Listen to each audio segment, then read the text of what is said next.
Mga boss, kilala nyo ba ang viral na to? Yung taong ito na isang Caltex supervisor, mga boss. Nag-viral siya dahil sa galing ng kanyang paliwanag, mga boss. BBM and anti-clear out, Caltex supervisor in. Dahil BBM resign, let Caltex supervisor lead the presidency. Dahil mas magaling pa ito magpaliwanag, mga boss, kaysa spokesperson ng Malacanang. Ang spokesperson natin ng Malacanang na si Auntie Claire ay attack dog. Ginamit na attack dog ni PBBM para sa mga kalaban at lalong-lalo na sa pagmanga Duterte dahil ang bilis niya makabatikos, mga boss, na hindi dapat gawain ng isang spokesperson.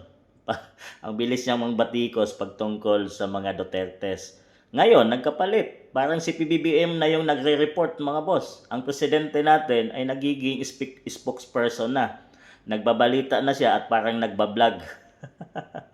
Tungkol nga dito sa pagtaas ng oil price hike, mga boss, dahil sa naipit nga ang bansang ito sa Middle East ng kaguluhan ngayon, mga boss, yung bakbakan dyan. So, posibleng magtataas at maubusan ng supply na langis ang ating bansang Pilipinas. Pero ito, pakinggan natin ang paliwanag nitong Caltex supervisor dahil mas magaling pa siya kaysa paliwanag ng ating presidente ng Pilipinas at kay Auntie Claire na nagkautal-utal, mga boss. Ito. Actually, hindi na yan makontrol ngayon ng mga DOA kung mag-increase man bawat litro ang mga gasoline station. It is because wala talaga supply unless the DOA will prepare the price protection sa mga gasolinahan. At saka, prepare din sila na dapat may mga consistent supply sa bawat gasolina. So that was the time na pwede sila magsabi na huwag itaas ang presyo. At the same time, wala nang dumarating na order from Middle East. So alam din nila na hanggang April 15 na lang ang fuel ng Pilipinas. So yun na lang. So sabi nila sir, hindi sila sa Na wala. Wala na yun. Yun talaga. Wala tayong magagawa kasi wala tayong supply sa Pilipinas unless mag-allow ang Brunei at saka Malaysia. Pag allow tayo magdala dito ang Brunei at saka Malaysia, possible tayo. Pwedeng bumaba yung fuel. Pero let's say for example, basettle na ang sigalot sa Middle East. Aabot pa yan ng buwan bago mag-roll back ang fuel. Kasi matagal pa yan ang loading from Philippines to Middle East or from Middle East papunta sa Pilipinas. So doon pa lang tayo magkakaroon ng mga konting rollback. Pero as of now, nawala talaga. Yes. Mr.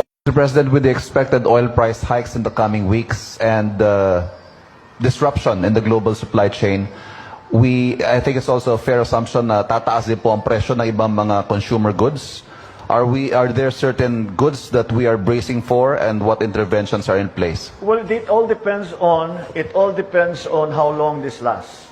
Kasi kung matagal ito, doon mararamdaman. It takes a little while for these price shocks to go through the system bago maramdaman yung daily consumers, maramdaman nila sa presyo ng mga iba't ibang produkto.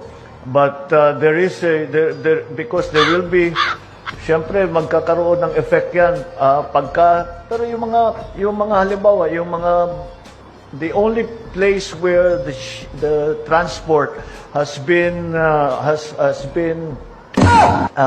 disrupted is really in that area.